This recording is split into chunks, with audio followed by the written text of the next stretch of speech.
राजपुर नाम का एक छोटा सा गांव था जो हरे भरे खेतों और छोटी छोटी पहाड़ियों से घिरा हुआ था। इस गांव में हरिया नाम का एक गरीब किसान रहता था। हरिया और उसकी पत्नी कमला दिन रात खेतों में मेहनत करते थे, लेकिन पिछले कुछ सालों से सूखा और बारिश की कमी ने उनकी जिंदगी को और मुश्किल बना दिया था। हरिया को एक छोटा भाई भी था जिसका नाम चंदू था, जो कि अपने भैया भाभी का हर मुश्किल में साथ देता था। सुनिए जी, इस बार भी खेत में कुछ नहीं बचा है। गेहूं की बालियां सूख गई है। अब हम क्या करेंगे? राशन खत्म हो रहा है और चंदू की किताबों के लिए भी पैसे चाहिए। कमला, मैं जानता हूं ये सूखा हमें खा रहा है, लेकिन हम हार नहीं मान सकते। कुछ ना कुछ रास्ता निकालेंगे। लेकिन कब और कैसे? हमारे पास बिल्कुल भी वक्त नहीं है घर चलाने के लिए। अब हमारे पास कुछ भी पैसे नहीं बचे। भैया, आपको बुरा ना लगे तो मैं एक बात कहूं? हाँ बिल्कुल चंदू, कहो तुम क्या कहना चाहते हो। क्यों ना हम माँ के उस पुरानी चांदी के हार को बेच दे। हमें सेठ वीरेंद्र की दुकान पर अच्छे पैसे मिल सकते हैं। उसे बेचकर हम कुछ दिन तो गुजारा कर पाएंगे। चंदू, वो हार तुम्हारी माँ की आखिरी निशानी है। हम उसे भला कैसे बेच सकते हैं? कमला, तुम ठीक कह रहे हो, लेकिन अगर हमने हार नहीं बेचा तो हमारा घर कैसे चलेगा? चंदू की पढ़ाई, राशन, सब कुछ रुक जाएगा। हमें चंदू की बातों पर भी गौर कर लेना चाहिए। भाभी, मुझे लगता है कम से कम हमें वीरेंद्र सेठ से तो पूछ तो लेना ही चाहिए। क्या पता हमें शायद वो अच्छी कीमत दे दे। ठीक है, लेकिन उस सेठ की चालाकी सारे गांव को पता है। हमें उससे सावधान रहना होगा। तुम्हारी बात मैं समझता हूं, लेकिन गांव में और कोई दूसरा इस हार को नहीं खरीदेगा। हरिया का मन भारी था। वो अपनी माँ की यादों को बेचने के विचार से ही टूट रहा था, लेकिन परिवार की जरूरतें उसे मजबूर कर रही थी। अब ये हार ही हरिया की आखिरी उम्मीद थी। अगली सुबह हरिया, कमला और चंदू वीरेंद्र की दुकान की ओर चल पड़ते हैं। गांव का बाजार छोटा था, लेकिन सेठ वीरेंद्र की दुकान सबसे बड़ी थी। वो गहने, बर्तन और तरह तरह की चीजें बेचता था, लेकिन उसकी लालच और चालाकी की कहानियां गांव में मशहूर थी। हरिया दुकान पर पहुंच जाता है। नमस्ते सेठ जी, हम आपके पास एक चांदी का हार लेकर आए हैं। इसे देखकर बताइए कितने पैसे मिल सकते हैं इसके। दिखाओ तो। ये तो काफी पुराना हार लग रहा है और देखने से तो चांदी का भी नहीं लग रहा है। देखो, मैं इस हार का तुम लोगों को ज्यादा से ज्यादा 500 रुपए दे सकता हूँ। 500 रुपए? सेठ जी, ये आप क्या कह रहे हैं? ये हार तो शुद्ध चांदी का है। गांव के जौहरी ने कहा था कि इसकी कीमत कम से कम 2000 रुपए है।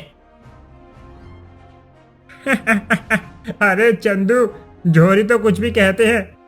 ये हार पुराना है और इसमें ज्यादा चमक भी नहीं है। मैं 500 रुपए से ज्यादा नहीं दे सकता। लेना है तो ले लो, नहीं तो रहने दो। सुनिए जी, कुछ तो बोलिए। ये हार आपकी माँ की आखिरी निशानी है। इसे इतने कम दाम में कैसे बेच सकते हैं? सेठ जी, 2000 ना सही तो उसके 1000 रुपए तो दे दीजिए। फिलहाल हमें पैसों की बहुत जरूरत है। 500 रुपए बस, इससे ज्यादा की उम्मीद मत रखो। ये सुनकर हरिया बहुत नाराज हो जाता है। वो जानता था कि वीरेंद्र उसे ठग रहा है, लेकिन उसके पास और कोई रास्ता नहीं था। कमला और चंदू के भी विरोध करने के बावजूद भी वीरेंद्र को कोई भी फर्क नहीं पड़ा। आखिरकार हरिया ने हार 500 रुपए में बेच दिया। दुकान से निकलते वक्त हरिया की आंखें नम थी, लेकिन ये सब देखकर चंदू को गुस्सा आ रहा था। उसने ठान लिया कि वो इस बेईमानी का हिसाब करेगा। ये सेठ वीरेंद्र अच्छा नहीं कर रहा। एक कीमती हार उसने इतने कम पैसे में दिया। उसने हमारी मजबूरी का फायदा उठाया है। गुस्सा मत करो चंदू, जो हुआ सो हुआ। नहीं भैया, इस बात के लिए मैं उस वीरेंद्र को सबक सिखा के रहूंगा। उसके बाद चंदू सीधे गांव के स्कूल पहुंचता है, जहां गुरुजी रामदास बच्चों को पढ़ा रहे थे। गुरुजी गांव के सबसे सम्मानित व्यक्तियों में से एक थे। वे न केवल शिक्षक थे, बल्कि गांव की हर समस्या में लोगों की मदद भी करते थे।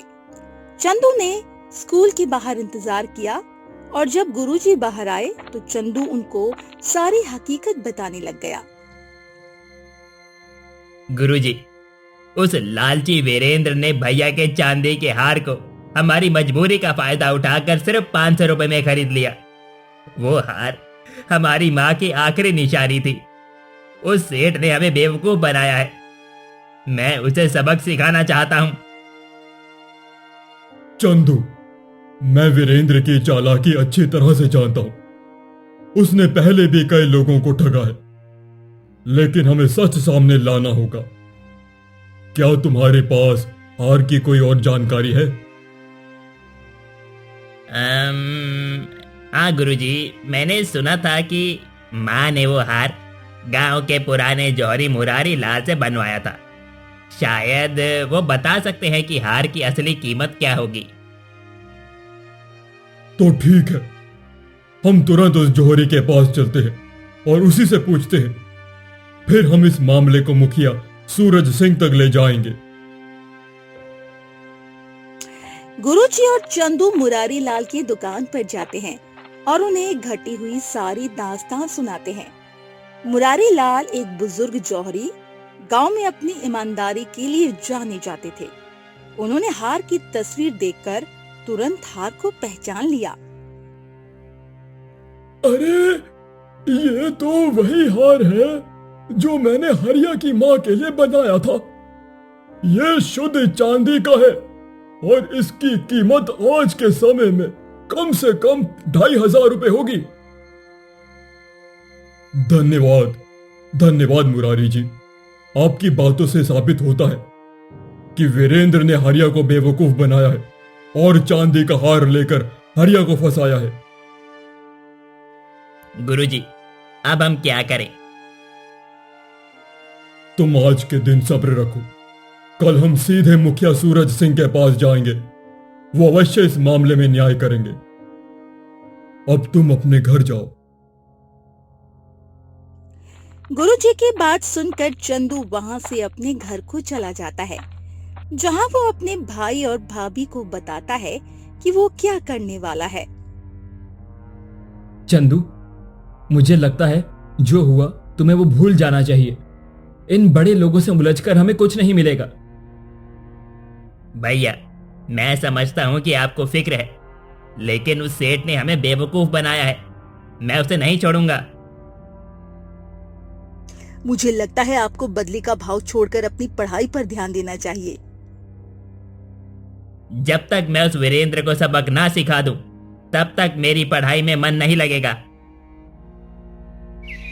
अगले दिन चंदू गुरुजी से मिलने उनके घर जाता है ताकि वो दोनों सूरज सिंह से मिलने जा सके, लेकिन गुरुजी की तबीयत ठीक नहीं होती है। मुझे माफ करना चंदू, मुझे तुम्हारे साथ चलना चाहिए था, लेकिन अचानक मेरी तबीयत बिगड़ गई है, इसीलिए मैं तुम्हारे साथ नहीं आ पाऊंगा। अरे आप उसकी फिक्र मत कीजिए गुरुजी, सूरज सिंह से मिलने में अकेला चला जाऊंगा। आप अपना ख्याल रखिए। ये कहकर चंदू अकेला ही सूरज सिंह से मिलने चला जाता है और उनको सारी हकीकत बता देता है, जिसके बाद सूरज सेठ वीरेंद्र पर काफी गुस्सा हो जाते हैं। हद हो गई। आज फिर उस वीरेंद्र ने अपने फायदे के लिए उस वीरेंद्र को एक मजबूर और गरीब आदमी को बेवकूफ बनाया है। उसे जल्द से जल्द सबक सिखाना पड़ेगा। उसने सिर्फ हमें ही नहीं, बल्कि गांव के कई लोगों को ऐसे ही लूटा है। वो गांव के गहने कम पैसों में खरीदता है और उन्हें बड़ी कीमत पर बेचता है। गांव के कई लोगों ने उसके खिलाफ शिकायत की थी, लेकिन मैंने उसे सुधरने का एक मौका दिया था, लेकिन फिर भी वो नहीं सुधरा। मैं कल ही उसे पंचायत के सामने बुलवाऊंगा और उसको सारे लोगों के सामने जवाब देना होगा। सेठ जी, इस बार वीरेंद्र को कड़ी से कड़ी सजा होनी चाहिए ताकि वो फिर ऐसी गलती करने के बारे में सोच भी ना सके। सूरज सिंह ये फैसला करते हैं कि गांव की पंचायत के सामने सेठ वीरेंद्र को बुलाकर सच का पता किया जाए। अगले दिन पंचायत में वीरेंद्र और चंदू समेत हरिया और कमला भी आ जाते हैं। सूरज सिंह जी, क्या मैं जान सकता हूं कि मुझे इस पंचायत में क्यों बुलाया गया है? सेठ वीरेंद्र, चंदू ने तुम पर यह आरोप लगाया है कि तुमने मजदूर हरिया का कोई चांदी का हार बहुत कम दाम में खरीदा है। क्या यह बात सच है? बात वैसी नहीं है मुखिया जी, जैसा आपके सामने बताई जा रही है। मैंने हरिया को पहले कहा था, अगर तुम चाहो तो बेच सकते हो। मैंने कोई जबरदस्ती तो नहीं की थी। ये बात सच है, लेकिन तुम्हें ये अच्छी तरह से पता था कि हम मजबूर हैं और तुमने इसी का फायदा उठाया। एक तरह से तुमने हमें धोखा दिया है। तुम्हें क्या लगा तुम हमें धोखा दोगे और हम चुप रहेंगे? तुमने एक गुनाह किया है वीरेंद्र, और तुम्हें इसकी सजा जरूर मिलेगी। वो हार कहाँ है? तुम्हें वो हार हरिया को वापस करना होगा, और सिर्फ हार ही नहीं बल्कि उस हार की असली कीमत भी तुम्हें हरिया को देनी होगी। अब मैं वो हार हरिया को वापस नहीं कर पाऊंगा, क्योंकि वो हार मैंने बेच दिया है। क्या कहा तुमने? वो हार बेच दिया? तुमने वो हार किसको बेचा है? मैं आप लोगों को नहीं बता सकता। मैंने उस इंसान से वादा किया है कि मैं उसका नाम नहीं लूंगा। अगर तुम उस इंसान का नाम बताते हो और हरिया को वो हार वापस मिलता है तो मैं तुम्हें माफ कर दूंगा। मुझे माफ कर दीजिए मुखिया जी, मैं उसका नाम नहीं बता सकता। तुम्हें उसका नाम बताना ही होगा कि तुमने आखिर हार किसको बेचा है। मैं तुम्हें आखिरी मौका देता हूं, अगर फिर भी तुमने उसका नाम नहीं बताया तो मैं तुम्हारी दुकान हमेशा के लिए बंद करवा दूंगा और तुम्हारी सारी संपत्ति जब्त कर लूंगा। ये सुनकर डर जाता है और अपनी संपत्ति की जाने के डर से सब सच उगल देता है। ठीक है मुखिया जी, मैं बताता हूँ, लेकिन मेरी दुकान और संपत्ति जब्त मत कीजिएगा। जिसने मुझसे हार खरीदा है वो और कोई नहीं बल्कि गुरुजी रामदास हैं। ये सुनकर सभी लोग काफी हैरान हो जाते हैं और उनको वीरेंद्र की बातों पर बिल्कुल भी विश्वास नहीं होता। तुम्हें पता भी है कि तुम क्या बोल रहे हो? तुम गांव के सबसे शरीफ आदमी पर आरोप लगा रहे हो। तुम्हें शर्म आनी चाहिए। तुम खुद को बचाने के लिए गुरुजी जैसे आदमी पर झूठा आरोप लगा रहे हो। गुरुजी को पूरा मानता है, वो ऐसे कभी नहीं कर सकते। वो खुद मेरी मदद करने आगे आए थे, लेकिन अचानक उनकी तबीयत बिगड़ गई। मैं सच कह रहा हूं।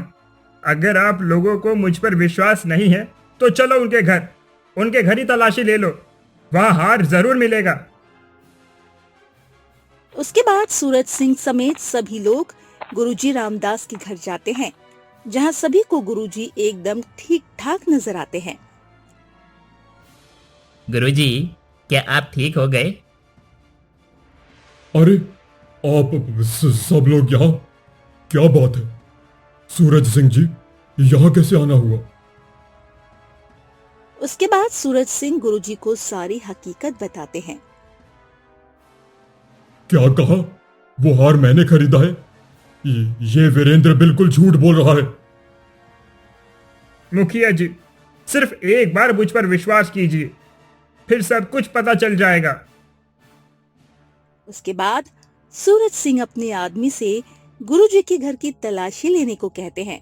वो आदमी पूरे घर की तलाशी लेता है और उससे वो चांदी का हार मिल जाता है, जिसे देखकर किसी को भी अपनी आंखों पर यकीन नहीं होता है।